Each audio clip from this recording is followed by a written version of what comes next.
ออกมาในเรื่องมาตั้งอยู่กลางพี่ครับมองผมแดงนี่คืองานศพปอทสิงแก้วพิมนาราเด้อพี่น้องเด้อบัดใหญ่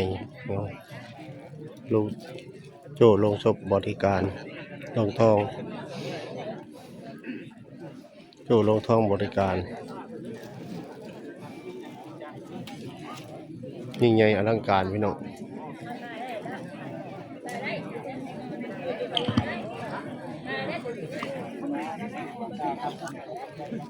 ก็มีประชาชนกันว่าจะ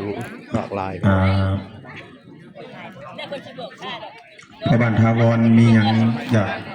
ากเล่าประชาสัมพันธ์ยังเพิ่มเติมอีกบ่มีบ่โดยบ่มีเดี๋ยวเข้าพิธีเลยนะโดย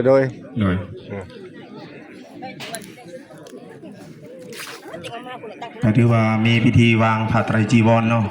หลังจากสูตรมัตติกาแล้วเรียบร้อยแล้วเนาะทางศาสนาก็สิได้วางผ้าไตรแล้วก็กราบรัตนานิมนต์ทางครูบาออกพิจารณาผ้าบางสกุลแล้วก็ครับแล้วก็ออกเลยเนาะพิธีการจัดตั้งจะแบบนั้น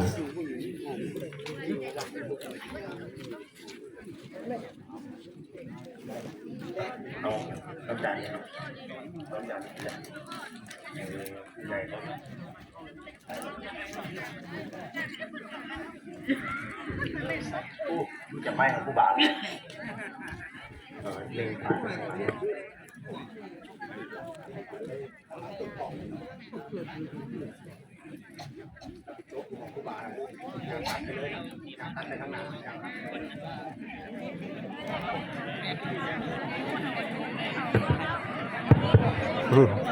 ฮัลโหลโอ้บันนี้พันแดดเนาะพี่ยับมาทั้งพี่ก็ได้เนาะมาอยู่ในเต็นท์เลยยาเป็นดอกยาเป็นแดดก็ยาเป็นโดยโอ้ยาเลยเอากั้งจ้องไปกลางให้ยาเลยเด้อทางหน่วยงานบริการลงศพเอากั้งให้ยาเนี่ยยาทานเป็นรัตนาหลด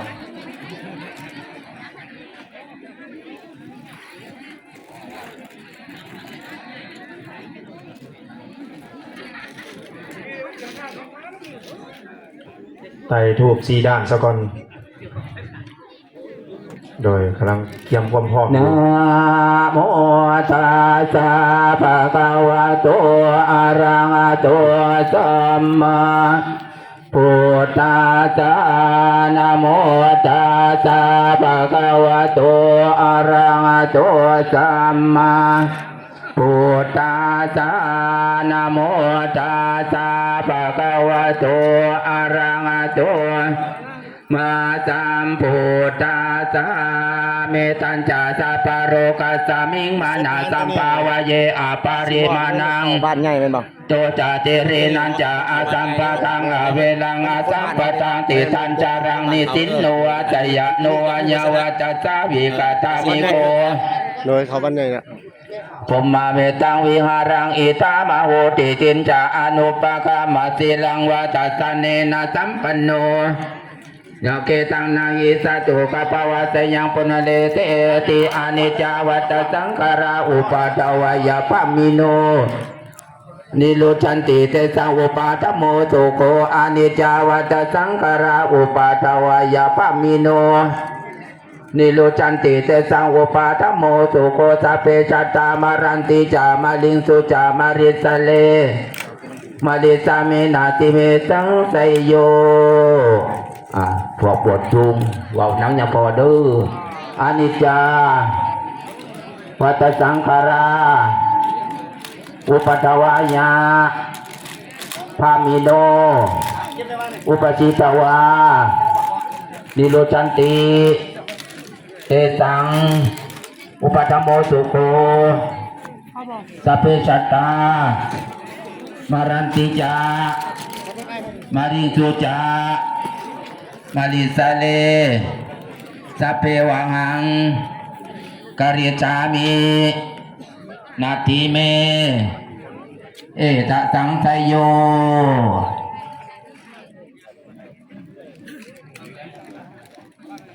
เชิญเลยเลิกเชิญฟังผ่าไตหยาดน้ำมาเดียวโดยขณะเดี๋ยวเก็บไฟล์ซะก่อนรอแป๊บนึงนะขณะ ดีสูตรมติกากันแล้วเรียบร้อยแล้วเนาะเพื่อส่งดวงวิญญาณของพ่อเฒ่าสิงแก้วพิมพ์ดาราเราอายุ65 ปีซึ่งเขาอ่านได้คือผู้ที่วางผ้าไตรจีวรมีอยู่4 องค์เนาะที่จะออกไปวางขอกราบและอนิมนต์องค์ที่1จวนลูกพิมพ์สอนขอกราบรัตนานิมนต์ที่2จัวอุดมดีพิมพ์ดาราขอกราบรัตนานิมนต์ที่3จัวสมควรพิมพ์ดาราขอกราบรัตนานิมนต์ที่4จัววางใจ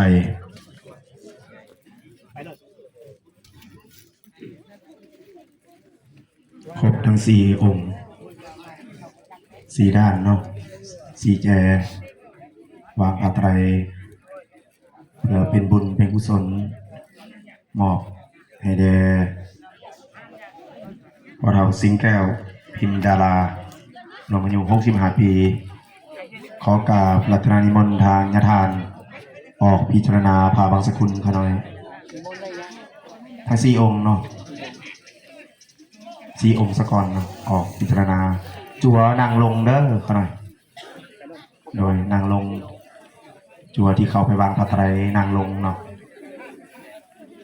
หน่วยงานบริการลงศพอำนวยความสะดวกให้ทางญาทานพร้อมด้วยครูบาที่นางเข้าไป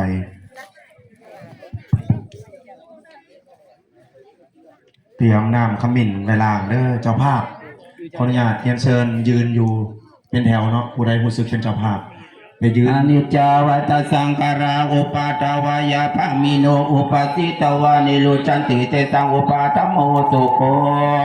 อนิจจาวัตสังขาราอุปาทวายาภามิโนอุปาสิตวานิโรจันติเตสังอุปาทโมสุโคสัพเพสัตตามารันติจามาลิสุจามาลิสริสัพเพวังมาลิสเมนาติเมสังสยโยยะถาปริวหาปุราปริปุเรนติสักรังเอวเมวัยโตทินังเปตนังอุปกัมปติอิสิตังปสิตังโตมังเขปะเมวัสเมนชันตุสัพเพปเรนโตสังขปาจันโทปรายโตมณิโสติระโสยถาวิวาสันตุสาปโรโควินาสันตุมาเทภวัตวันตรายโยสุขิติกาสิเนสเนจังโวทาปัญจานิโยจัตตารโอวาทานติอายุวันโนสุขังภารังอาญัญจะโคตากินนาตินนาสังคามิสุปฏิทิตาติการตังอุปกัมปติโสยติธรรมโมจะอายันนิตาสิโตเปตานาปุตตาจักตาอุรารานามานุปาตินังโตหิปุญญังปาสุตังอนาปากันติ